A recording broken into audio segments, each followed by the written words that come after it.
আপনার বাচ্চা? সিনহা, শাহাদাত হোসেন সিনহা। কি সমস্যা ছিল আগে? সমস্যা ছিল ওর মাথা ব্যথা করতো, জ্বর ছিল। তারপর জানতে পারলাম যে মাথায় মানে ব্রেনে পানি আসছে। ব্রেনে পানি আসছে, তারপর নিয়ে আসলাম, নিয়ে আসে অপারেশন করেছিলেন? অপারেশন করেছি। রোগের নাম জানতেন? কি রোগ? না, রোগের নাম হাইড্রোকেফালাস। কি অপারেশন করেছিলেন? মাথার ব্রেনের অপারেশন, মানে অপারেশনের নাম মনে আছে? শান্ট, ভিভি শান্ট করেছিলেন। দেখি যে জায়গায় অপারেশন কাটা ছিল, কাটার জায়গাটা দেখি। দেখাও। এই যে কাটা, এই যে মাথার এখানে কাটা আছে। কতদিন আগে করেছিলেন শান্ট?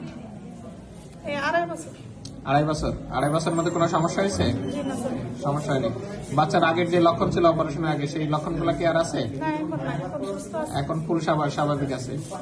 2.5 বছরের আগে একবারের জন্য কোনো সমস্যা হয়নি শান্টে? একবারের জন্য কোনো সমস্যা হয়নি।